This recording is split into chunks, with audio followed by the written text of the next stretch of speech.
Assalamualaikum warahmatullahi wabarakatuh. Saya Kori Amalia Nurasana Dewi, NPM 718212510 dari Fakultas Ekonomi dan Bisnis Prodi Manajemen. Di sini saya akan menjawab beberapa pertanyaan yang diberikan sebagai soal ujian tengah semester. Soal pertama yaitu silahkan paparkan ilmu yang telah didapatkan dan jelaskan apabila mengalami permasalahan terkait MSDM internasional. Setelah perkuliahan yang dilaksanakan, saya cukup memahami dari setiap materi yang diberikan, meskipun penjelasan yang disampaikan itu secara online.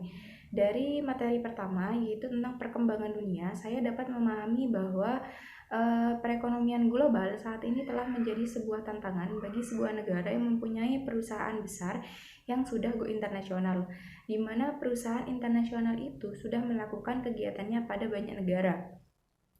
Saat ini, negara-negara di dunia menjadi sangat tergantung satu sama lainnya dengan adanya perdagangan internasional, di mana negara yang banyak melakukan ekspor pada umumnya memiliki keunggulan dari negara tersebut. Dalam hal ini, kegiatan ekonomi dan bisnis internasional akan mempengaruhi ekonomi dalam negeri suatu negara, meskipun mekanisme kegiatan baik di dalam maupun di luar negeri itu mengalami perubahan dalam kegiatan bisnisnya. Kemudian dari materi kedua, yaitu dasar-dasar manajemen internasional, saya dapat memahami bahwa kerjasama yang dilakukan oleh perusahaan lokal di berbagai negara itu dapat dilakukan dengan semakin banyaknya MNC. Perusahaan multinasional ini memiliki karakteristik khusus dan beberapa alasan untuk go internasional.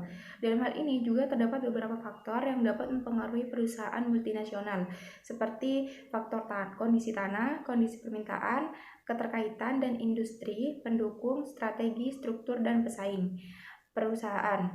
Dalam strategi manajemen internasional, ciri khas pada berbagai negara itu dapat dipelajari melalui gaya manajemen yang diwarnai dengan aspek budaya bangsa. Kemudian dari materi ketiga yaitu pengelolaan budaya dalam arena internasional, di mana saya dapat memahami bahwa budaya itu merupakan salah satu faktor yang dapat mempengaruhi perusahaan multinasional dalam melakukan bisnis.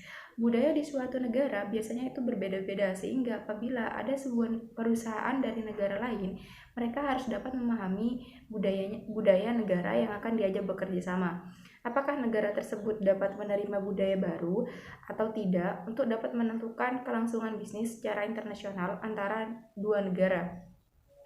Hal ini dapat dilakukan dengan analisis budaya di berbagai negara untuk mendapat informasi-informasi penting. Kemudian dari materi keempat yaitu perencanaan strategis, saya dapat memahami bahwa perencanaan strategis ini diperlukan bagi perusahaan internasional. Dengan melakukan analisis lingkungan eksternal, sebuah negara dapat menentukan strategi bisnis dan fungsional. Perencanaan strategis ini dirancang untuk mencapai tujuan perusahaan dan sangat penting bagi perusahaan internasional.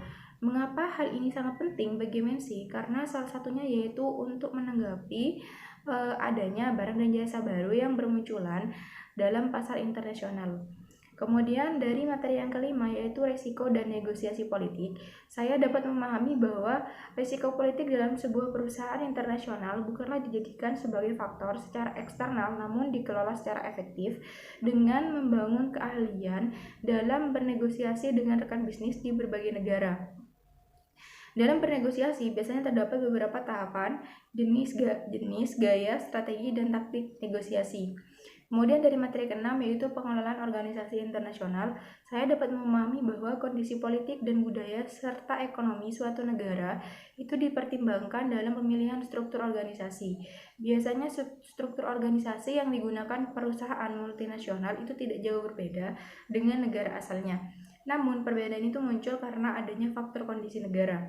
Dalam perusahaan internasional yang terus berkembang, cabang-cabang biasanya dikelompokkan ke dalam sebuah divisi internasional yang terdiri dari divisi produk global, divisi area global, dan divisi fungsi global. Kemudian terdapat beberapa karakteristik organisasi yaitu formalisasi, spesialisasi, dan sentralisasi.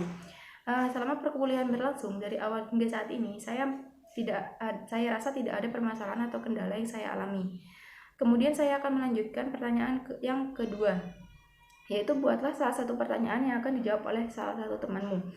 Pertanyaan dari saya yaitu jelaskan resiko manajemen perusahaan multinasional apabila gagal memahami budaya negara lain atau negara inang atau host country.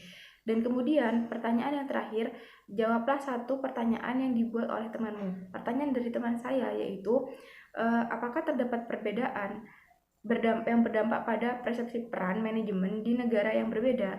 Dimensi budaya apa yang menyebabkan demikian? Apa dampaknya dalam praktek manajemen internasional company? Saya akan menjawab, peranan seorang manajer dalam suatu organisasi itu sangatlah penting karena keberadaan seorang manajer menjadi motivator bagi karyawan-karyawan dan salah satu ujung tombak keberhasilan suatu organisasi. Salah satu tugas atau peran seorang manajer yaitu harus bisa mengatasi konflik yang ada di dalam suatu organisasi yang dipimpinnya, sehingga setiap konflik itu dapat diselesaikan dengan baik dan tidak ada yang merasa dirugikan. Manajer adalah seorang yang bekerja melalui orang lain dengan mengkoordinasikan kegiatan-kegiatannya guna mencapai sasaran suatu organisasi. Posisi manajer itu menjadi sangat penting dan krusial bila direktur atau deputi dan diharapkan mempunyai peranan dalam meningkatkan serta menjaga keseimbangan dalam suatu organisasi. Seorang manajer dalam melakukan tugasnya menjamin ketersediaan, keakuratan, ketepatan, dan keamanan informasi serta pengaturan organisasi yang baik serta dibutuhkan oleh suatu organisasi untuk mencapai tujuan organisasi, sekaligus meningkatkan eksistensi organisasi di tengah-tengah lingkungannya. Mungkin hanya sekian yang dapat saya sampaikan. Kurang lebihnya mohon maaf. Wassalamualaikum warahmatullahi wabarakatuh.